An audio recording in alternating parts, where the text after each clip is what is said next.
بسم الله الرحمن الرحيم الحمد لله والصلاة والسلام على أشرف المرسلين سيدنا محمد صلوات ربي وسلامه عليه وعلى آله وصحبه وسلم. السلام عليكم ورحمة الله وبركاته.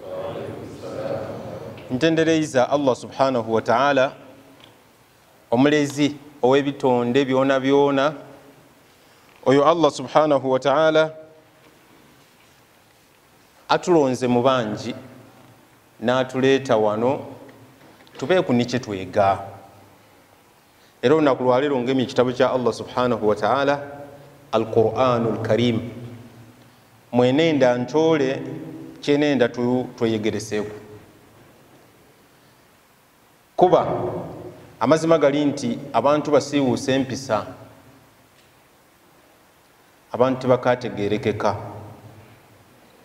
era bakukoba nti muno omuntu niki oyinza okwewuunya ng'omuntu byakola n'ensolo tebikola, ng'omuntu byakola n'ebinoni tibisobola kubikola. Aye ng'omwana Adamu Allah gwe yakoba nti walakad karramna, gwe yawa ekitiibwa n'amusukkulumya, byali kukola ku saawa eno biriza amaziga. Wendi kusabira nti olwaleero tulingeku mu aya ey'15 mu suura eyitibwa Ahkaf. Allah subhanahu wa ta'ala aya ng'eva waigulu yasooka kutukubiriza. Allah subhanahu wa ta'ala yakoba nti wawassaina al-insana biwalidayhi ihsana.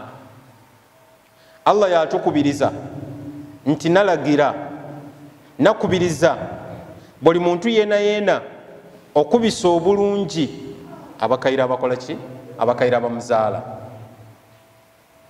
Tyenze ino kwogera ku kyabakaire batuzaala kuba tukiidi wairenga saawa eno abantu bangi babisa mu bakaire babe babazaala amaiso.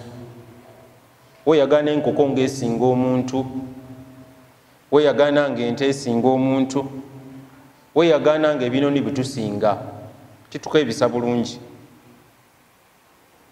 Kyenenzeemu nenze okubategeeza nti emyaka 40 omuntu aweziza emyaka 40 iwe nenda owuliriza ino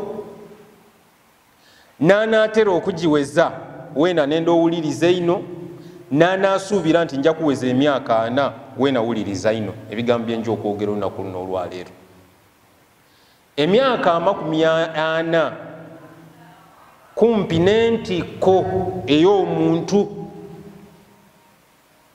Omuvubuka atandika okuba n'amaanyi okutandikira ku myaka 18 2 yaserengeta myaka 30 bw'atuuka mu 40 gy'atandika okusala, bw'atandika okuyira mu sensi mu kutegeera.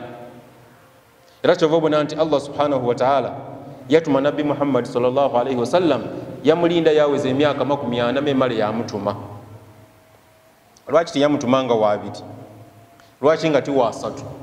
Aye yamala kuweza myaka 40 menini yamutuma muki, yamuyisaako obubaka, yamukoba ati jja okobera abaki, okobera abantu.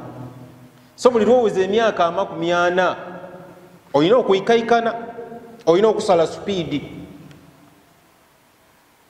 Emyaka 40 eba indikeeta ekulaga nti buti saawa eno oswire indikeeta ogolola.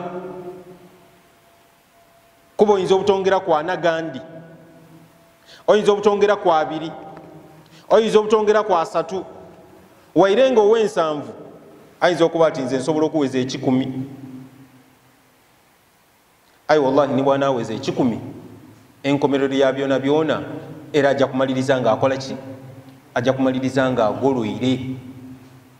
So abaweziza emyaka 40 mugolole ku mikono muno tuweziza emyaka 40 kuba zeena ndi mbana zeena mpezizaana ng'owezizaana golola ku mukono muwulirize bulungi.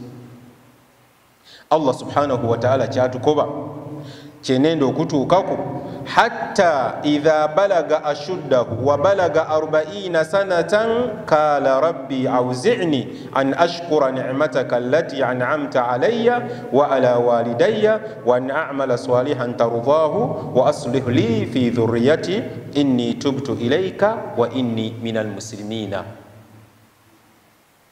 Buli lwowezanga myaka 40 butazibanga nga tosomye duwa eyo.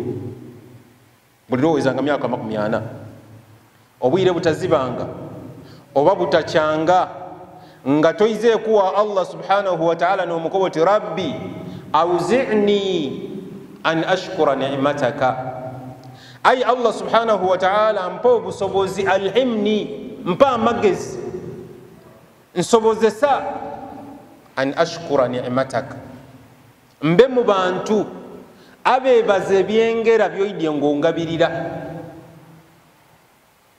Allah akuwaire ebyengera okuva bwe wazaalibwa mu nda ya maama wo. Maama wo yakusuula ku nsi, yakuzaala, maama wo yakwonsa, watandika okutambula, watandika okulya, weena wagasa, weena wazaala abaana. Buli lwogiwezanga n'okuba nti ejange gikubyana kubanga nti rabbi awzi'ni an ashkura ni'mataka, ay Allah nta mu bantu mpa obusobozi okunsobole okuba mu bantu abebaza ebyengera byompaire gyontwaire nga wala. Nsaba Allah mbe mu bantu abebaza ebyengera ebyo, ndobe kuba mu bantu abatebaza byengera, kuba n'omuntu atebaza kyengera kya Allah. Omuntu atebaza Allah taba muntu mulungi. So osabe duwe wakuba oti rabbi ay Allah wange, ay mulezi wange, awzi'ni an ashkura ni'matak, mpa obusobozi nta mu bantu, mpa amagezi mbe mu bantu abasobola okubanga nebaza ebyengera ebyo Allah subhanahu wa ta'ala byokoze ki byompaire, allati an'amta alayya wa ala walidayya.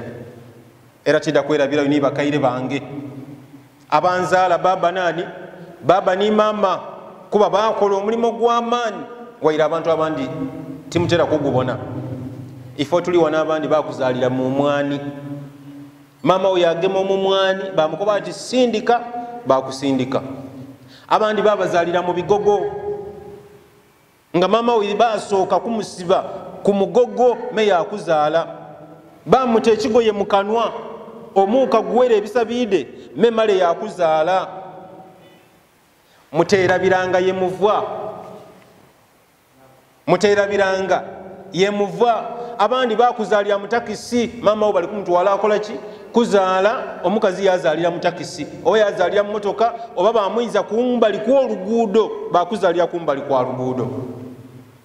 Gwe bazaalire mu idwaliro yafa, iwe gwe bazaalire kumbali y'oluguudo waba mulamu. Gwe bazaalire mu idwaliro yafa, iwe gwe bazaalire mu bigogo waba mulamu. Rabbi awzi'ni an ashkura ni'mataka allati an'amta alayya wa ala walidayya. Baba wo ni mama wo bakulu ino, kyabeeyi ino, kyamuwendo ino.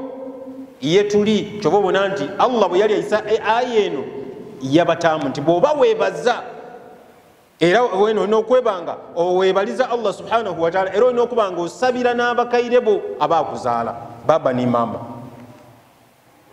Ayo yagana oli nga amukuba, wamuvuma, wamusiimuuza, wamubisaamu amaiso, wabanga mukazi wo gwotwalanga niki gwotwalanga nekyebeeyi. Titubalobera kutwala bakazi bamenga bya beeyi.